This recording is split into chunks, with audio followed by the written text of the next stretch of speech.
ಸ್ನೇಹಿತರೆ, ಎಲ್ಲ ರೈತ ಬಾಂಧವರಿಗೆ ಇಲ್ಲಿ ಮತ್ತೊಂದು ವಿಡಿಯೋಗೆ ಸ್ವಾಗತ ಅಂತ ತಿಳಿಸುತ್ತಾ, ಹೌದು, ಕರ್ನಾಟಕದಲ್ಲಿ ಇರುವಂತಹ ರೈತರ ಸಂಖ್ಯೆ ಬಹಳಷ್ಟು ಹೆಚ್ಚಿಗೆ ಪ್ರಮಾಣದಲ್ಲಿ ಇರುವುದರಿಂದ ಹೌದು, ಪ್ರತಿಯೊಂದು ರೈತರಿಗೆ ನೇರವಾಗಿ ರಾಜ್ಯ ಸರ್ಕಾರದ ಕಡೆಯಿಂದ ಈ ಒಂದು ಮಾಹಿತಿ ಬಂದಿರುವುದರಿಂದ ಇದು ಎಲ್ಲ ರೈತ ಬಾಂಧವರಿಗೆ ಈ ಒಂದು ಮಾಹಿತಿ ಮುಖ್ಯವಾಗಿರುವಂಥದ್ದು.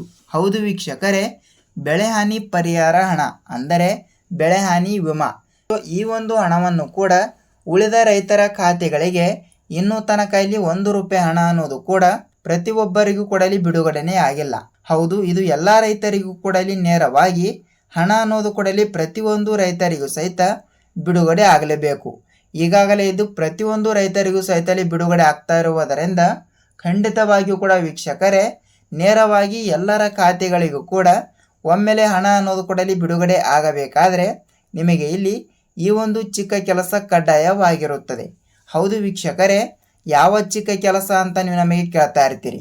ಹೌದು, ನೇರವಾಗಿ ಎಲ್ಲರ ಖಾತೆಗಳಿಗೂ ಕೂಡ ಒಮ್ಮೆಲೆ ಹಣ ಬಿಡುಗಡೆ ಆಗಬೇಕಾದ್ರೆ ಖಂಡಿತವಾಗಿಯೂ ಕೂಡ ಹೇಳ್ತಾ ಇದ್ದೀನಿ, ತಪ್ಪದೆ ಈ ಒಂದು ರೂಲ್ಸನ್ನು ತಪ್ಪದೆ ಪ್ರತಿಯೊಂದು ರೈತ ಬಾಂಧವರು ಕೂಡ ತಪ್ಪದೆ ಪಾಲಿಸಬೇಕು. ಹೌದು, ಬೆಳೆ ಹಾನಿ ಪರಿಹಾರ ಹಣಕ್ಕಾಗಿ ಕಾಯ್ತಾ ಇರುವಂತಹ ಪ್ರತಿಯೊಂದು ರೈತರಿಗೂ ಸಹಿತ ಈ ಒಂದು ಮಾಹಿತಿ ಅನ್ವಯವಾಗಿರುತ್ತದೆ.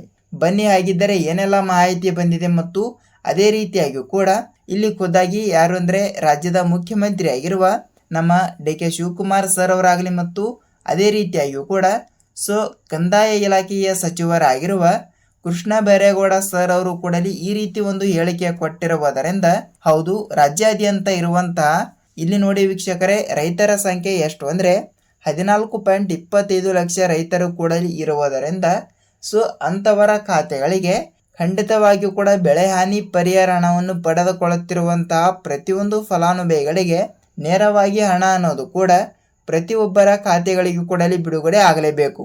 ಈಗಾಗಲೇ ಹಂತ ಹಂತಗಳಾಗಿ ಕೆಲವು ಜಿಲ್ಲೆಯ ಫಲಾನುಭವಿಗಳಿಗೆ ನೇರವಾಗಿ ಹಣ ಬಿಡುಗಡೆ ಆಗಿರುವುದರಿಂದ ಉಳಿದ ರೈತರ ಖಾತೆಗಳಿಗೆ ಹಣ ಅನ್ನೋದು ಕೂಡ ಯಾವಾಗ ಬಿಡುಗಡೆ ಆಗುತ್ತದೆ ಮತ್ತು ಇದು ಬೆಳೆ ಹಾನಿ ಪರಿಹಾರ ಹಣಕ್ಕೆ ಅಷ್ಟೇ ಅಲ್ಲ ವೀಕ್ಷಕರೇ, ಖಂಡಿತವಾಗಿಯೂ ಕೂಡ ಯಾವ ರೂಲ್ಸ್ಗಳು ಕೂಡ ಪಾಲಿಸಿದರೆ ಹಣ ಬರೋದು ಜಾಸ್ತಿ ಇನ್ಕಮ್ ಇದೆ ಅಂತ ನೀವು ನಮಗೆ ಕೇಳ್ತಾ ಇರ್ತೀರಿ. ಜೊತೆಗೆ ಇಲ್ಲಿ 1 ಲಕ್ಷದಿಂದ 2 ಲಕ್ಷದ ತನಕ ಸಾಲ ಮನ್ನಾ ಆಗುವ ಕುರಿತು ಒಂದು ಘೋಷಣೆಯನ್ನು ಕೊಟ್ಟಿರುವುದರಿಂದ ಅದರ ಬಗ್ಗೆಯೂ ಕೂಡ ಏನೆಲ್ಲ ಮಾಹಿತಿ ಬಂದಿದೆ ಅಂತ ಈ ಒಂದು ವಿಡಿಯೋದಲ್ಲಿ ತಿಳಿದುಕೊಳ್ಳುತ್ತಾ ಹೋಗೋಣ. ಹೌದು, ಇದು ಪ್ರತಿಯೊಂದು ರೈತ ಬಾಂಧವರಿಗೂ ಸಹಿತ ಅನುಕೂಲವಾಗಿರುವಂತಹ ಈ ದಿನದ ಒಂದು ಮಾಹಿತಿ ಆಗಿರುತ್ತದೆ. ಹೌದು, ಖಂಡಿತವಾಗಿಯೂ ಕೂಡ ರೈತರಿಗೆ ನೇರವಾಗಿ ಏನೆಲ್ಲ ಮಾಹಿತಿ ಬಂದಿದೆ ಅಂತ ಈ ಒಂದು ವಿಡಿಯೋದಲ್ಲಿ ಮಾಹಿತಿಯನ್ನು ತಿಳಿದುಕೊಳ್ಳುತ್ತಾ ಹೋಗಬಹುದು.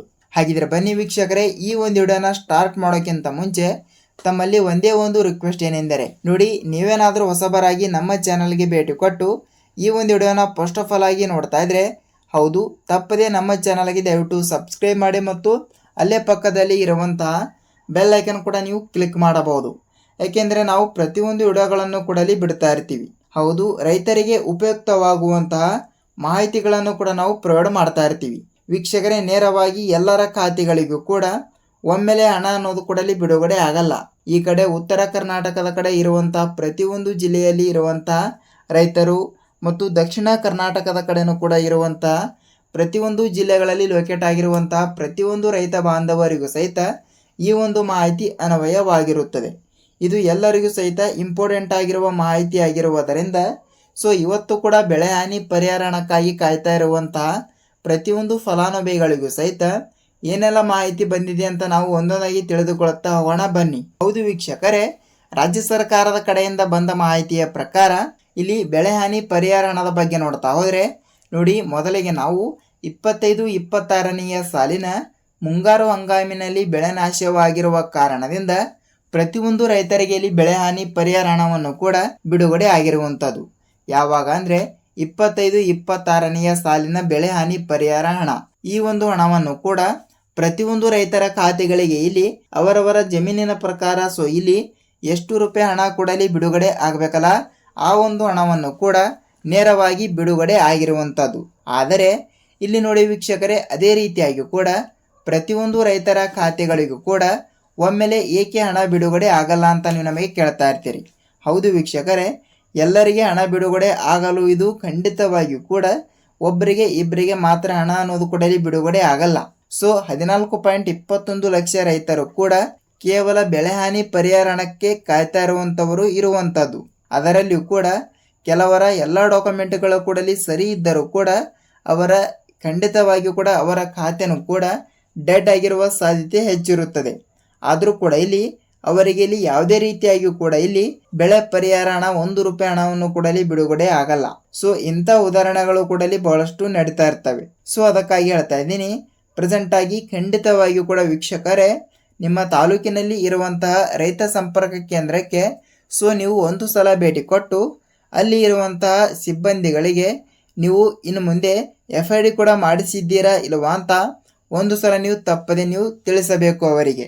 ಅವರು ನಿಮ್ಮ ಎಲ್ಲ ಡಾಕ್ಯುಮೆಂಟ್ಗಳನ್ನು ಕೂಡ ಪರಿಶೀಲಿಸಿ ನಂತರ ನಿಮಗೆ ಬೆಳೆ ಪರಿಹಾರ ಹಣಕ್ಕಾಗಿ ಎಲಿಜಿಬಲ್ ಇದ್ದೀರಾ ಇಲ್ವಾ ಅಂತ ನಿಮಗೆ ಮಾಹಿತಿಯನ್ನು ನೀಡುತ್ತಾರೆ. ಸೊ ಎಲಿಜಿಬಲ್ ಇದ್ದ ರೈತರ ಖಾತೆಗಳಿಗೆ ಸೊ ವೀಕ್ಷಕರೇ, ಖಂಡಿತವಾಗಿಯೂ ಕೂಡ ಯಾವಾಗ ಅಂದರೆ ಬೆಳೆ ಹಾನಿ ಪರಿಹಾರ ಹಣವನ್ನು ಯಾವಾಗ ಬಿಡುಗಡೆ ಆಗಿರುತ್ತದಲ್ಲ ಆ ಒಂದು ದಿನಕ್ಕೆ ಖಂಡಿತವಾಗಿಯೂ ಕೂಡ ನೀವು ನೇರವಾಗಿ ಹಣ ಅನ್ನೋದು ಕೂಡ ಪಡೆದುಕೊಳ್ಳುತ್ತೀರಿ ಎಂಬ ಒಂದು ಮಾಹಿತಿ ಕೂಡ ಲಭ್ಯವಾಗಿರುವಂಥದ್ದು. ಹೌದು ವೀಕ್ಷಕರೇ, FID ಅನ್ನೋದು ಕೂಡ ಬಹಳಷ್ಟು ಇಂಪಾರ್ಟೆಂಟ್ ಆಗಿರುತ್ತದೆ. ನಾನು ಪ್ರತಿಯೊಂದು ವಿಡಿಯೋದಲ್ಲಿ ಕೂಡ ಹೇಳಿದ್ದೀನಿ ಮತ್ತು ಸೊ ಈ ಒಂದು ವಿಡಿಯೋದಲ್ಲಿ ಸಹಿತ ಹೇಳ್ತಾ ಇದ್ದೀನಿ. ಪ್ರತಿಯೊಂದು ರೈತರ ಬಾಂಧವರಿಗೆ FID ಕೂಡ ತಪ್ಪದೆ ಮಾಡಿಸಬೇಕು.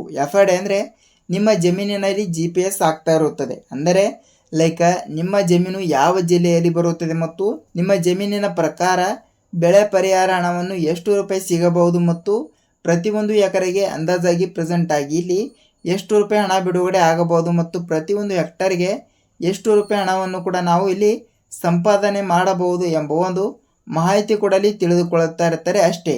ಅದಕ್ಕಾಗಿ ಖಂಡಿತವಾಗಿ ಕೂಡ ನೀವು ಯಾವುದೇ ರೀತಿಯಾಗಿ ಕೂಡ ಭಯಪಡುವ ಅವಶ್ಯಕತೆಯೇ ಇಲ್ಲ. ಯಾಕೆಂದರೆ ನೇರವಾಗಿ ಪ್ರತಿಯೊಂದು ಬೆಳೆದಾರರಿಗೂ ಕೂಡ ಶೀಘ್ರದಲ್ಲೇ ಬೆಳೆ ಹಾನಿ ಪರಿಹಾರ ಹಣವನ್ನು ಬಿಡುಗಡೆ ಮಾಡುವ ಮೂಲಕ ಒಂದು ಮಾಹಿತಿ ಕೊಟ್ಟಿರುವುದರಿಂದ ಪ್ರೆಸೆಂಟ್ ಆಗಿ ಪ್ರತಿಯೊಂದು ಜಿಲ್ಲೆಗಳು ಸಹಿತ ಅನ್ವಯವಾಗಿರುವಂಥದ್ದು. ಹೌದು ವೀಕ್ಷಕರೇ, ಅಂದಾಜಾಗಿ 20ರಿಂದ 25 ಜಿಲ್ಲೆಗಳು ಸಹಿತ ಕೊಟ್ಟಿರುವುದರಿಂದ ಸೊ ಎಲ್ಲ ಜಿಲ್ಲೆಗಳಲ್ಲಿ ಇರುವಂತಹ ಪ್ರತಿಯೊಂದು ರೈತರ ಖಾತೆಗಳಿಗೂ ಕೂಡ ನೇರವಾಗಿ ಹಣ ಅನ್ನೋದು ಕೂಡ ಬಿಡುಗಡೆ ಆಗಿರುತ್ತದೆ. ಹೌದು ವೀಕ್ಷಕರೇ, ಹಾಗಿದ್ರೆ ಬನ್ನಿ ಪ್ರೆಸೆಂಟ್ ಆಗಿ ಯಾವ ಜಿಲ್ಲೆಗಳು ಅಂತ ನಾವು ಒಂದೊಂದಾಗಿ ತಿಳಿದುಕೊಳ್ಳುತ್ತಾ ಹೋಗೋಣ. ನೋಡಿ, ಜಿಲ್ಲೆಗಳು ಸಹಿತ ನೋಡ್ತಾ ಹೋದರೆ ಹೌದು ನೋಡಿ, ಹಾಸನ ಜಿಲ್ಲೆ, ಕೋಲಾರ ಜಿಲ್ಲೆ, ಮಂಗಳೂರು ಜಿಲ್ಲೆ, ಕೊಪ್ಪಳ ಜಿಲ್ಲೆ, ಯಾದಗಿರಿ ಜಿಲ್ಲೆ, ದಾವಣಗೆರೆ ಜಿಲ್ಲೆ, ಧಾರವಾಡ ಜಿಲ್ಲೆ, ವಿಜಯಪುರ ಜಿಲ್ಲೆ, ಮಂಗಳೂರು ಜಿಲ್ಲೆ, ಬಾಗಲಕೋಟೆ ಜಿಲ್ಲೆ, ಗುಲ್ಬರ್ಗ ಜಿಲ್ಲೆ, ಚಿಕ್ಕಬಳ್ಳಾಪುರ ಜಿಲ್ಲೆ ಮತ್ತು ಕೊನೆಯದಾಗಿ ಗದಗ ಜಿಲ್ಲೆ. ಹೌದು, ಟೋಟಲ್ ಆಗಿ 15ರಿಂದ 16 ಜಿಲ್ಲೆಗಳು ಸಹಿತ ಕೊಟ್ಟಿರುವಂಥದ್ದು. ಸೊ ಈ ಜಿಲ್ಲೆಗಳಲ್ಲಿ ಲೊಕೇಟ್ ಆಗಿರುವಂತಹ ಪ್ರತಿಯೊಂದು ರೈತ ಬಾಂಧವರಿಗೆ ನೇರವಾಗಿ ಹಣ ಬಿಡುಗಡೆ ಆಗುವುದರಲ್ಲಿ ಯಾವುದೇ ರೀತಿಯಾಗಿ ಕೂಡ ಸಂಶಯನೇ ಇಲ್ಲ.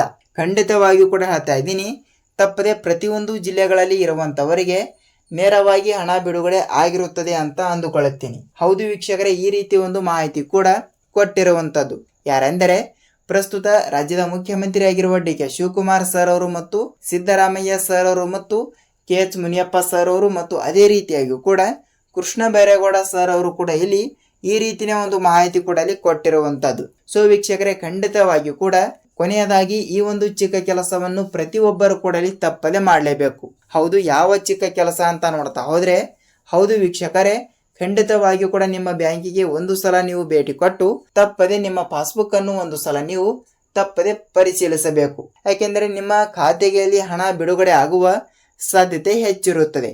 ಖಂಡಿತವಾಗಿಯೂ ಕೂಡ ನಿಮ್ಮ ಮೊಬೈಲ್ಗೆ SMS ಕೂಡ ಬಂದಿರುತ್ತದೆ. ಆದರೆ ಯಾವುದೇ ರೀತಿಯಾಗಿ ಕೂಡ ನಿಮ್ಮ ಪಾಸ್ಬುಕ್ಗೆ ಹಣ ಕೂಡ ಜಮಾವಣೆ ಆಗಿರಲ್ಲ. ಸೊ ಅದಕ್ಕಾಗಿ ನೀವು ಯಾವುದೇ ರೀತಿಯಾಗಿ ಕೂಡ ಭಯಪಡುವ ಅವಶ್ಯಕತೆನೇ ಇಲ್ಲ. ಖಂಡಿತವಾಗಿಯೂ ಕೂಡ ಹಣ ಬಿಡುಗಡೆ ಆಗುತ್ತದೆ. ಹೌದು, ಇದಾಗಿತ್ತು ಈ ದಿನದ ರೈತರಿಗೆ ಉಪಯುಕ್ತವಾಗುವಂತಹ ಈ ದಿನದ ಒಂದು ಮಾಹಿತಿ. ಈ ಒಂದು ವಿಡಿಯೋದ ಬಗ್ಗೆ ನಿಮಗೆ ಏನೇ ಡೌಟ್ ಇದ್ದರೂ ಕೂಡ ನೀವು ನಮಗೆ ತಪ್ಪದೆ ತಿಳಿಸಬಹುದು. ನಾವು ಕೂಡ ನೆಕ್ಸ್ಟ್ ರೈತರಿಗೆ ಉಪಯುಕ್ತವಾಗುವಂತಹ ಮಾಹಿತಿಗಳು ಮತ್ತು 1 ಲಕ್ಷದ ತನಕ 1 ರಿಂದ 2 ಲಕ್ಷದ ತನಕ ಸಾಲ ಮನ್ನಾ ಆಗುವ ಕುರಿತು ಒಂದು ಮಾಹಿತಿ ಕೂಡ ಲಭ್ಯವಾಗಿರುವುದರಿಂದ ಸೊ ನೆಕ್ಸ್ಟ್ ಅದರ ಬಗ್ಗೆ ಕೂಡ ಸ್ವಲ್ಪ ಮಾಹಿತಿಯನ್ನು ತಿಳಿಸ್ಕೊಡ್ತೀನಿ. ಜೊತೆಗೆ ರೈತರಿಗೆ 0% ಬಡ್ಡಿ ದರದಲ್ಲಿ ಸಾಲವನ್ನು ಸಿಗುವ ಸಾಧ್ಯತೆ ಇರುವುದರಿಂದ ಹೇಗೆ ನಾವು ಅಪ್ಲೈ ಕೂಡ ಮಾಡಬೇಕು ಅಂತ ನಾವು ನೆಕ್ಸ್ಟ್ ವಿಡಿಯೋದಲ್ಲಿ ಮಾಹಿತಿಯನ್ನು ತಿಳಿದುಕೊಳ್ತಾ ಹೋಗೋಣ. ಹೌದು ವೀಕ್ಷಕರೇ, ಇದಾಗಿತ್ತು ಈ ದಿನದ ಮಾಹಿತಿ. ಈ ಒಂದು ವಿಡಿಯೋದ ಬಗ್ಗೆ ನಿಮಗೆ ಖಂಡಿತವಾಗಿಯೂ ಕೂಡ ಸ್ವಲ್ಪನಾದರೂ ಮಾಹಿತಿ ಕೂಡ ತಿಳಿದಿರುತ್ತದೆ ಅಂತ ಅಂದುಕೊಳ್ಳುತ್ತೀನಿ. ನಾವು ಇದೇ ರೀತಿಯಾಗಿ ಕೂಡ ಮತ್ತೊಂದೇನಾದರೂ ಉಪಯುಕ್ತ ಮಾಹಿತಿಗಳ ಜೊತೆಗೆ ಮತ್ತೊಂದು ವಿಡಿಯೋದಲ್ಲಿ ಭೇಟಿಯಾಗೋಣ ಸ್ನೇಹಿತರೆ. ಅಲ್ಲಿಯ ತನಕ ಎಲ್ಲ ರೈತ ಬಾಂಧವರಿಗೆ ಧನ್ಯವಾದ.